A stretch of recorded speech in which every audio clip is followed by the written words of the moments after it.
Howdy folks, and welcome to War Thunder with the Mighty Jingles. I've been talking about this game in my World of Tanks channel for a while, and for good reason. This is an absolutely amazing game. It's basically everything that I wanted and expected World of Warplanes to be, but World of Warplanes just isn't. I was in the closed beta for World of Warplanes for a while. Well, I still am, I just haven't played it in months because, well, you feel free to disagree, but I thought World of Warplanes sucked. It was just so hard to control with mouse and keyboard.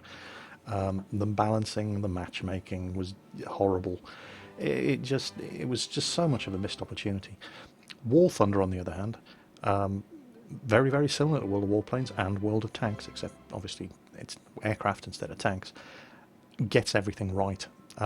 And it's only in open beta at the moment, so I'm very, very impressed with the way it plays. Now, it is in beta, there are bugs, particularly with platooning up, forming a squadron of your friends. It doesn't work the way it should yet, but the potential's there. There are problems with the chat, but I'm not going to worry about any of that. I'll cover that sort of thing in future videos. Right now, I just want to give you a basic overview of what the game is and why it's so good. So here we are in the hangar with my British aircraft. I've managed to get to rank 9 with the, and I'm not saying Royal Air Force because there are Fleet Air Arm aircraft in here as well. So it's just British aircraft. And one of the things that War Thunder gets right straight away is the range of aircraft and the nations involved straight off the bat. You actually have British aircraft. I mean, how the hell you can do a World War II era flight sim and not have aircraft like the Spitfire in all of its different variants, the Typhoon, the Hawker Hurricane, aircraft like this just should be in this kind of game. World of Warplanes gets it completely wrong. War Thunder gets it completely right. And it's not just the British, you've got the Americans. Here we go. There it is, I can't remember what this one's called. Is it the Dauntless? No, it's the Avenger bomber. The F-6F Hellcat, fantastic aircraft. The P-40 Kitty Hawk, the A-20G Havoc, light bomber. Yeah, there are bombers in this game. It's amazing. The Dauntless torpedo and dive bomber, the P-39 NQ Aero Cobra, all sorts of different aircraft available. You have the Luftwaffe, the ME, the Messerschmitt Bf-110.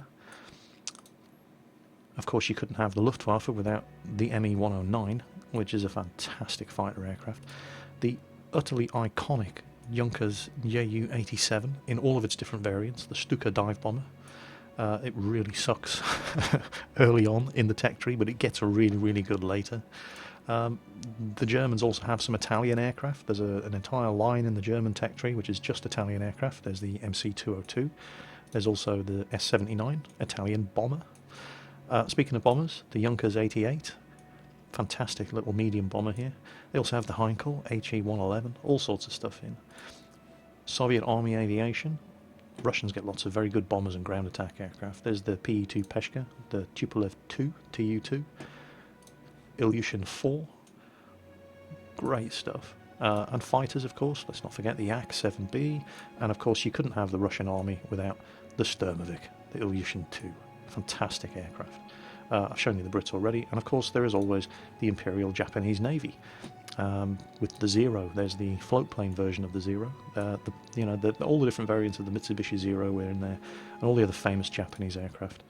Here we go. They're all over the place. Great stuff. So they've got the various different nations and the various different aircraft covered. But let's have a closer look at the tech tree. Now there are differences in War Thunder compared to what most of the people looking at this video are going to be used to when I'm talking World of Tanks, and to a degree World of Warplanes. And the differences are what make this thing so much better, in my opinion, than its competitors. First of all, let's have a look at the research trees. So there we go, and there's the British research tree. So and anybody who's played World of Tanks, looking at this research tree, it's very, very similar to the old World of Tanks tech tree. So you've got your reserve aircraft, there we go, Fury Mark 1 and Mark 2, and the Nimrod Mark 1 and Mark 2. These are effectively your Tier 1 vehicles. They're like the LOL tractor, the T1 Cunningham and the MS-1 tanks. They don't cost anything to repair, they don't cost anything to arm, and you can just play these things forever. And then you've got rank 1, rank 4, rank 6, two different variants of the Mark V Spitfire, the Mark V B and the Mark V C. Going all the way down to, check this out, the Gloucester Meteor jet fighter. Oh, this is as far as the tech goes in the game, up to like the early 50s, the late 40s. And I'm perfectly fine with that. So down here you've got what are basically your fighter bombers, your multi-role aircraft that can perform as fighters and can perform as bombers. Here you have your dedicated fighters, your Spitfires, your Gloucester Meteors, your Gladiators. Here you've got your bombers. So you start off with the Fairy Swordfish, and then you've got the Blenheim, the Beaufort Mark 8, the Beaufighter, more of a ground attack aircraft like the Sturmovik, but you know it carries bombs as well. And then you start getting your proper bombers, the Wellington. Again, another variant of the Beaufighter, and then you end up right at the top of the tree here with the Avro Lancaster Mark III. Oh, look at that. I've actually seen one of these flying in the Battle of Britain Memorial flight. Absolutely amazing aircraft. But anyway, back to the tech tree. And then this column here in the tech tree is always the premiums. Premiums and gift aircraft. Gift aircraft that you get for doing various things like participating in the closed beta or the closed alpha, or for buying various packs, starter packs that come with the game, mission packs, expansion packs. And they're all available in the store, but I don't want to go into too much detail about that sort of thing. Just a quick look at one of the tech trees so you can see the sort of thing that you're getting into. Now, one thing that you'll notice, and this is one of the things that makes War Thunder so much different to anything else, is you can see that I have unlocked, let's have a look, 1, 2, 3, 4, 5, 6, 7, 8, 9, 10, 11, 12, 13, 14, 15, 16, 17, 18, 19, 20, sorry about this, 21, 22, 23, 24 different aircraft for the British. But you can only see 6. Now, those of you who come from World of Tanks and are watching this are thinking, well, what's going on? Where's all the rest of your British aircraft? Well, that's the difference. What you do in War Thunder, these are not your vehicle slots. These are your crew slots. So, and what I want to go back to now is talking about a proposed mode in World of Tanks that people have been talking about forever. And Wargaming have said they want to introduce it, but they never seem to get around to doing it. And I think they called them garage battles, where you go into your garage and you select garage battles and pick 3 tanks that you want to participate in the garage battle with. So, for example, you might pick your Russian tanks and go for your IS-4, your IS-7, and your Object 704. And then you hit the garage battle button and off you go. And you continue playing the battle until all 3 of those tanks have been killed, or you win, whatever happens first. So, you jump into your IS-7 and you're fighting and your IS-7 gets knocked out, so then you jump into your IS-4 and so on and so on. Well, that's what War Thunder does by default. That is the basic game mode in War Thunder. And what you have down here are not, because as you can see I have well over 20 British aircraft unlocked, but only 6 available. This is basically the team of aircraft that I have selected to go into the next battle with.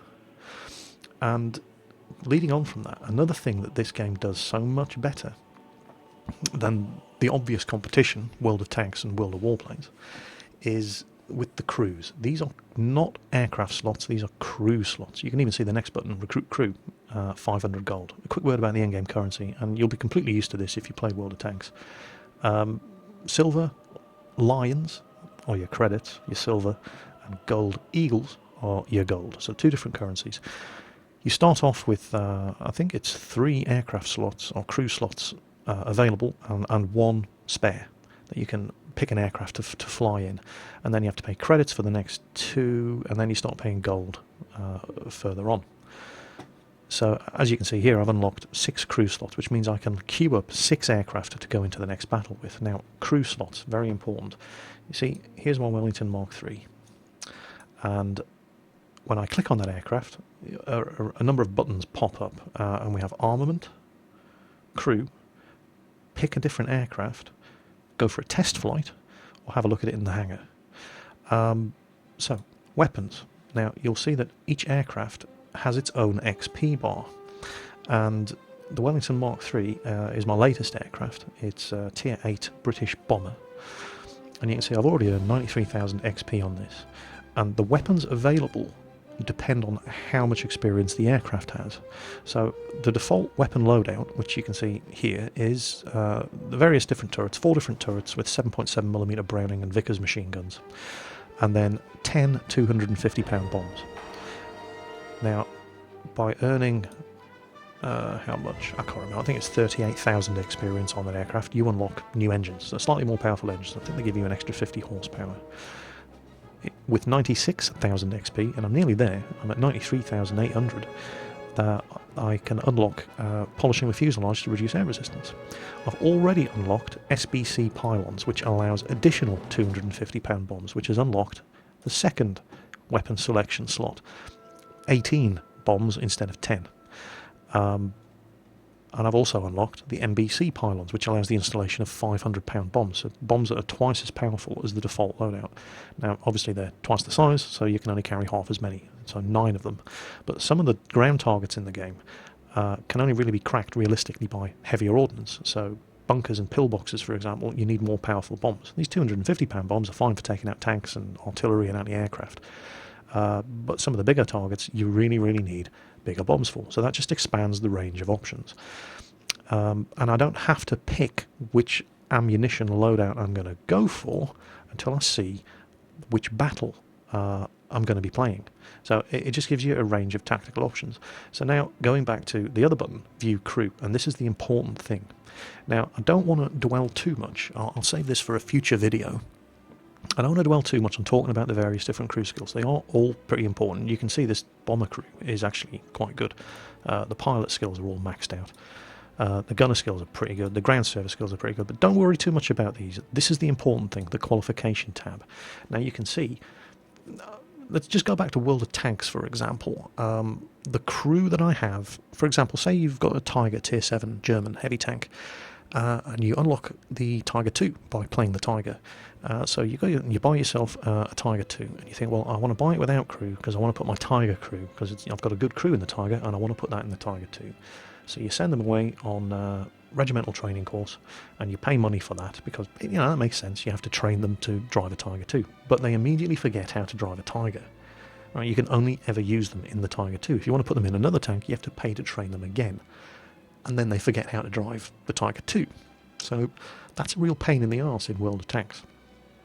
But it's completely not an issue, and it's part of the core game mechanic in War Thunder, because they always retain their qualification in previous aircraft. So you can see that this aircrew originally started off in the Boomerang Mark 1. It's an Australian fighter, really good little aircraft. And then I trained them to fly the Wellington. And the various different qualification levels. But again, we'll go into the ace, expert, and basic skills in future videos. For the moment, I just want to talk about the fact that at any point, without having to pay a penny, I can change aircraft, put those guys in the Boomerang Mark 4, and there you go. Right? And now I only have the one bomber and a whole bunch of fighter and ground attack aircraft, and there's the Mark 4 Boomerang. Now, that's great news, because it means that once you've trained a crew in any aircraft, they can always fly that aircraft. If you look at the Wellington Mark 1C, you'll see that that crew was qualified in also the Boomerang. Let's have a look at the Typhoon. What are this crew qualified in? There you go, Hurricane Mark 1, Mustang Mark 1A, and the Typhoon Mark 1A. And the various different qualification levels, and what it's going to cost me to upgrade the qualifications. And that just gives you bonuses to various different pilot and gunner and ground service skills. But again, more on that in a future video. So the main point here being that once a crew is trained on an aircraft, it always knows how to fly that aircraft. So that's fantastic news. And it's one of the really aggravating things about World of Tanks that used to piss me off, no doubt. And it's just not an issue. In fact, it's part of the core game mechanics here in War Thunder. So what you're doing, in effect, here is you are picking the team of aircraft that you want to play in your next battle with. Let me just put the... oh, wrong one, wrong button. I've forgotten how to play. Change aircraft and put that back on my Mark 3 Wellington, because I'm having fun playing the bomber. Yeah, and of course there are bombers in this game. Yeah, I really should have made a big issue of that. The fact that it's not just fighters. You can actually fly great big lumbering, medium and heavy and light bombers. And totally changes. It's kind of like playing artillery in World of Tanks, except everybody knows where you are and they can shoot you down. So it's nothing like playing artillery in World of Tanks. But bombers are important. a very, very important part of the gameplay. You can knock out a lot of ground targets with your ground attack aircraft, like the Typhoon, because the Typhoon can mount some bombs as well, but bombers are obviously so much better at doing it, whereas fighter bombers are just a lot more versatile. So that's the choice that you make. So these aircraft that I have here are what I'm selecting to go into my next battle with. So I think I've talked far too much in the hangar, and there's so much more that I could show you, but I'll save it for future videos. Let's get some games underway.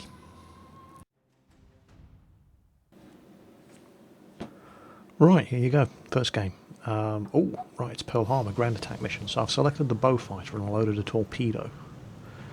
Now, in this kind of mission, you can see that basically there's a whole number of ground targets. You can see the little icons at the bottom left of the screen. And whichever side either runs out of aircraft or destroys all of the enemy ground targets wins first. This is actually Pearl Harbor, although it's an arcade version of Pearl Harbor. The Japanese Navy didn't sail into the harbour mouth, but the defending team need ground targets to shoot at as well, so you've got landing craft and tanks going ashore. It's based on Pearl Harbor, but it isn't really Pearl Harbor. So I'm in the Bowfighter Mark 10. Got the torpedo loaded.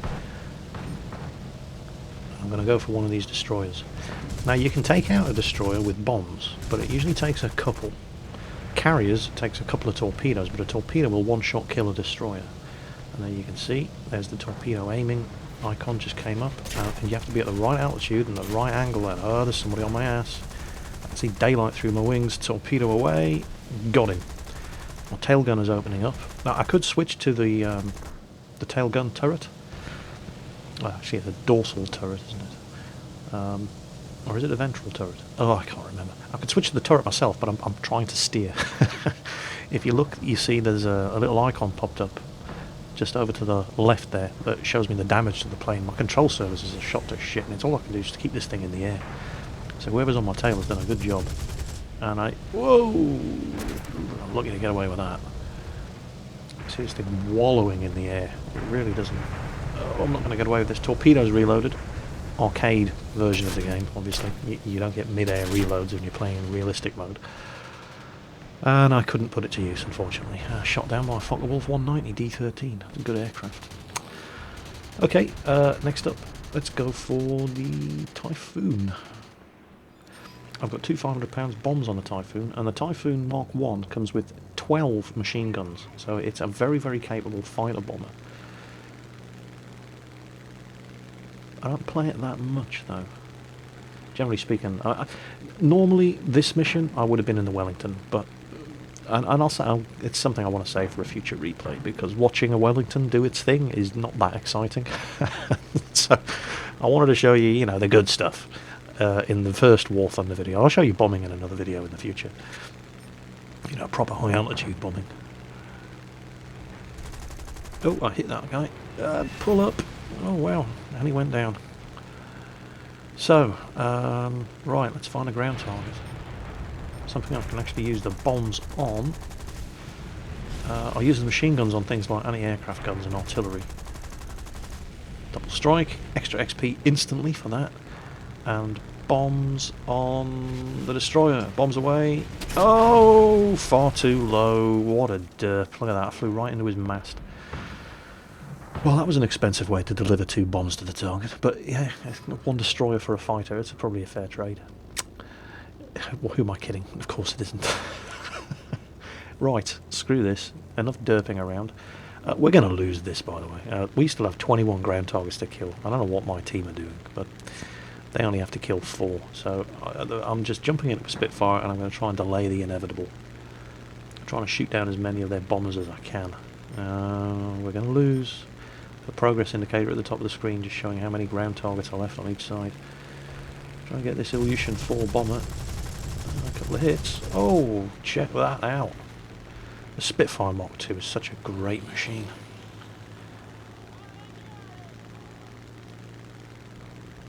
Right. Enemy bombers, where are you? Oh, they only have to kill 2 more ground targets. You tend to find that the first bunch of ground targets go by real fast, because anybody can kill, like anti-aircraft guns, you knock them out with machine guns. But killing the ships, you need guys with bombs to do that, and torpedoes. And right now I'm just trying to grab some extra XP. It's all over, they only have to kill 1 more ground target and we've lost. And I'm just trying to ninja some extra XP by taking shots at whatever ground targets I can. And oh, that was flak. Or was it? Yeah, that was flak. Alright, let's just nail that thing before the game goes over. Hit, hit, hit, hit. Surface unit destroyed. Pull up. And there we go, we've lost. They've nailed the last ground target. Yeah, well, what you're going to do. So let's have a look at the results. That was a pretty crappy game, but it gives you an idea of the gameplay. There's a much better game than that coming up, trust me. I've had some great games tonight, unfortunately. Yeah, I didn't do particularly well, but I didn't do particularly badly. But nobody on the team did that well, other than the guy at the top of the list. So, and there you go. There's the results. And it's not good. I can't no beating around the bush. It's not a good result. 8 surface units to destroyed. A couple of assists. Nothing special. Nothing special whatsoever. So, time for another game. This one is my American aircraft. There's my Avenger bomber. And we are going to go for... This is a ground strike in the Asian map. It's Dragon's Ridge, basically. And this gives you some idea, because one of the things about War Thunder is that it's not just aircraft. It's just aircraft at the moment. But if you go back to the hangar and you look at the bottom of the screen, you'll see aircraft, army and fleet. It's going to be World of Tanks, World of Warplanes and World of Warships all in one game. That's the dream for War Thunder. That's what the beta is for. They haven't developed the tanks or the warships yet, but playing some of these maps gives you some idea of how it could work. Anyway, let's see, there's CR-42 up there. Yep, should probably take a shot at him. Oh, I'll be hit. I'm not really in the aircraft for it. Oh, screw that. I don't want to fly it in the mountainside. Okay, I have 2 and 500 pound bombs. I don't want to waste them on anti-aircraft guns, but a pillbox is a tough nut to crack. And most of the bombers... There, got it, nailed the pillbox. And the blast took out anti-aircraft guns as well. So let's strafe these AA guns. Be careful not flying at the trees. Taking a lot of flak here. There we go. Another surface unit destroyed. Oh, there's somebody on my tail. Tail gunner's opening up. Yeah, there he is. Alright, let's put some ground between me and him. And wait for my bombs to reload. You can see the countdown timer going there up in the top left.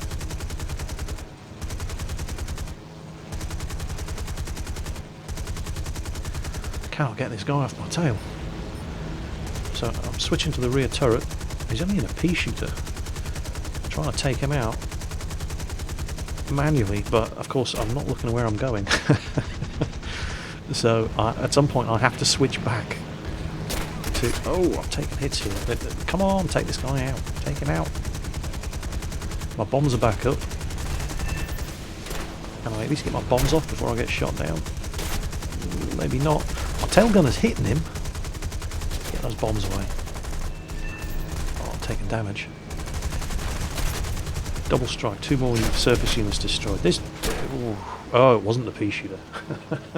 A much more dangerous aircraft, a King Cobra, latched onto my tail. That explains a few things. The tail gunner was hitting him though. A very well trained crew on this thing. Alright, let's go for the Havoc. This is a good aircraft. A light bomber, and it's very, very fast, and it's got a lot of machine guns in the nose.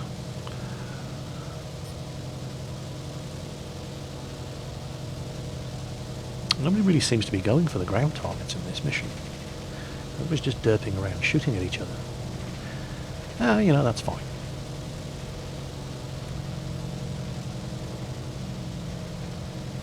Right, so check the map, see which targets are up. Keep an eye open. Watch out for fighters getting too close. Whoa! Oh, that was flak. Oh, bloody hell. Shot down by a bowfighter, Mark 10. The forward firing armament on that thing is, if you can get a guy in your sights, the bowfighter can absolutely rip apart bombers. It's kind of like a slower, bigger wallowing, more sort of boat-like mosquito fighter bomber. It's not bad, and in the right hands, it's a bloody dangerous machine.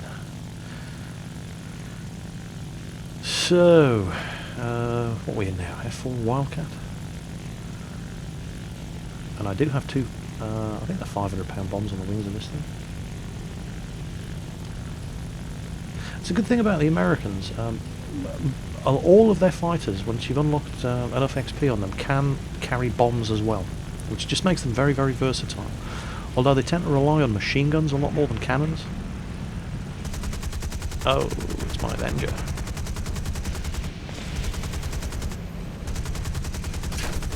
Oh, his tail gunner's opening up on me. Get out of there. I really shouldn't be doing this in this thing. It's a bomber, not a fighter. That's a dive bomber. And then the tail gunner opens up and scores some hits. So that was, yeah, reasonably profitable. Somebody's on my ass. Whoa, look at that fire coming in. Cannon and machine gun fire. Whoa, tail gunner giving him hell. Oh crap, I'm hit. It is that bloody bow fire again. Ah, but we shot his wing off. Well done, the tail gunner, so posthumous revenge. Right, the Kitty Hawk. Kitty Hawk's not a very good aircraft. I mean, it's alright, but it kind of lumbers around a little. It loses speed very, very quickly when it turns, and it's not a very stable flying platform. But to be completely fair, my Kitty Hawk crew isn't very well trained. Yeah, you know, you see what I mean? Just trying to get the sights around onto the target, and this is something you haven't seen before. Poorly trained crew suffering from G-force. Oh, come on, kill that Messerschmitt. I can do this. He's a lot. I think he's tier 7.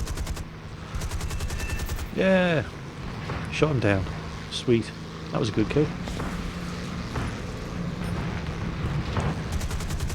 P26. Oh, and an assist.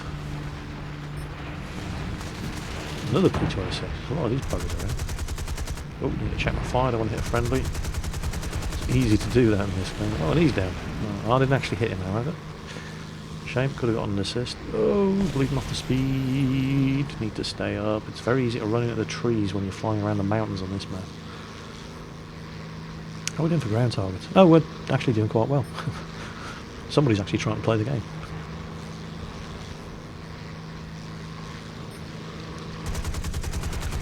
And a hit. And I'm never going to turn in time to catch him. Is that an ME-110? Well, actually, those are... They're not very good, actually. It's the first attack aircraft you really get in the Germans, and it flies like a boat.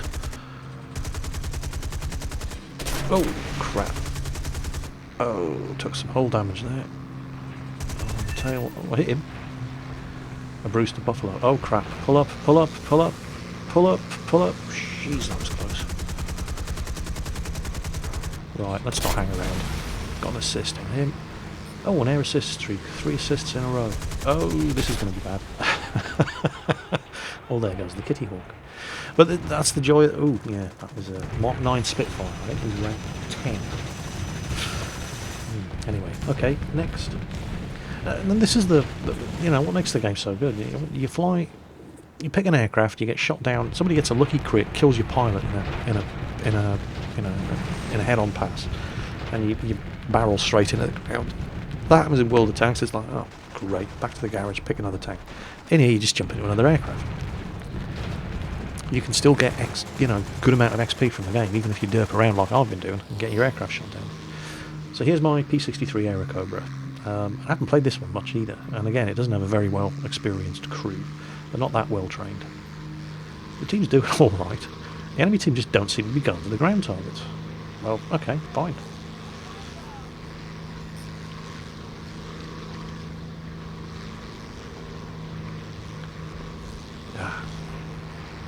The F-110. Oh, and you can hear the 37mm cannon on this thing. There you go, fighter rescue reward.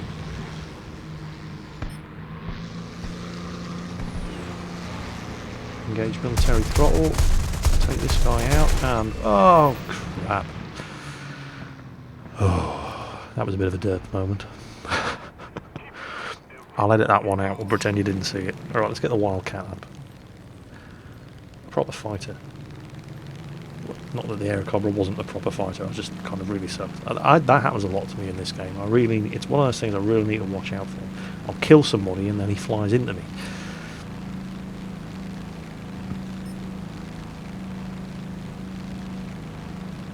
Just relying on superior firepower in a head-on pass with inferior aircraft. Oh, good couple of hits there on that P-63. And there we go. And yet another award. It's just instant XP for this. Oh, check that out, double strike. This is a good plane. It's a great fighter. But it's not the highest ranked aircraft in this game. Engaging military throttle there, trying to catch up with this guy. See, there aren't that many of the American fighters that actually have cannons. And that's why they allowed the Americans to equip bombs on most of the fighter aircraft, once you've unlocked enough XP on them. Because to take out some of these tougher ground targets, you need 20 or 37mm cannons, and most of the American fighters just have lots and lots of machine guns, so they get the option of putting bombs on the wing pylons. AR-2 bomber, what is that? I think it's German. Well, I'm going to have him. Need to take out their bombers, their priority targets. There we go. Air win streak. Check me out. I don't suck quite as much as you may have assumed from watching the first few flights in this particular battle. So, what we got left? Should probably go for some ground targets as well. Although I'll have to go for the easier ground targets like the AA guns, and I couldn't take out a medium tank or a pillbox with machine guns, but I could do anti-aircraft guns and things like that. The P-63 here, and he's heading my way. Quite nasty, he's got a cannon in the nose. So I've just gone for a reload. By the way, press Y if you want to reload in mid-air. Obviously this only works in the arcade version of the game. And that's all I can play at the moment, because if you want to go for realistic or historical, you have to have a joystick. It's a much more realistic flight model. You can even go for full simulation mode, but with a mouse and keyboard, arcade missions just like this. But they're so much fun. Okay, I'll go around, see if he tries to come around the mountain. I can head him off here. And no, he hasn't. Great. He actually managed to open the distance on me. He's got a bow fighter on his ass. I don't really fancy his chances, but I'm here, there's nothing else to shoot at, so let's go. Oh, and he pops into my sights, and I need to make sure I don't fly into the bow fighter, and pull up, pull up. Hey, aircraft destroyed. Must have wrecked his control surfaces or something. Right. And everybody seems to have really given up going for the ground targets. Having too much fun shooting down aircraft. You get that a lot in this game, I must admit. Sometimes you get a team that just a bunch of machines. They go for the objective. Yeah, medium tank. Never going to kill one of this, but I can take out the aircraft. What are we doing? Oh, bloody hell! Check out the score. Check me out. Come on, die, you little bastard. There we go. And pull up. Ooh, there's another one behind him. Taking some flak there. Of course, one of the other ways of winning is to destroy the enemy airfield. To do that, you've got to knock out all the anti-aircraft guns and then land and hold, literally land on the airfield. And something else I should mention, airfields in the game, if you land on them, you can capture them. You also get XP for performing landings if your aircraft's been damaged. So, for example, if my... I've landed when I've had my engine knocked out. I've had to glide in and do a soft landing with a dead engine, and then you wait 8 seconds and it repairs, and you get 700 XP for performing a soft landing, another 700 XP for performing a landing with a dead engine. You know, they just keep throwing rewards at you, and as you can see, flying around, and you get a kill streak, and it just gives you XP straight away. Something that, you know, other games don't do. And awards like, you know, Top Gun, getting the most kill streaks, getting the most assists in certain other games. Oh, this is going to be close. Ooh, that was tight. In certain other games, you get a little badge, and that's it. In this, they throw experience at you as well. So, you know, there's a real tangible award for doing well. So I'm going to try here. I'm really, really pushing my luck here. Is I'm going to try knocking out the enemy airfields and the aircraft guns, and then land and capture the airfield. And that will really screw the enemy team up.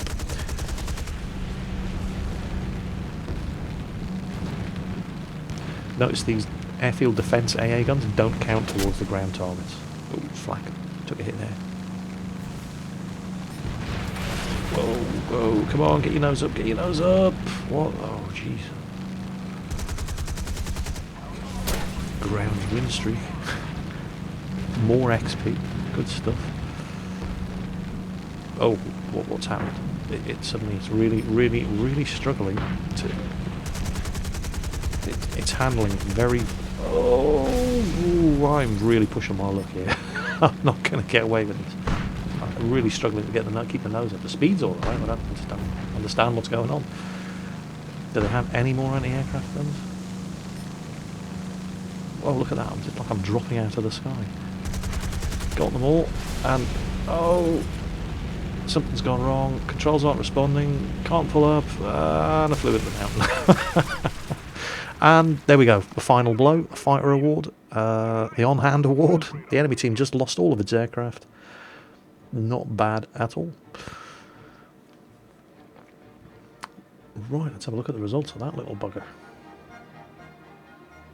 Yeah, I rock. Much better than the previous game. Oh, and I got about 5 times the experience that I got in the previous game. I think the most I've ever done is 78,000, but you can see straight away there. You know, the equivalent of World Tanks, Top Gun, and Confederate, and whatever, and so on and so on. But they actually give you experience for it as well as giving you the award.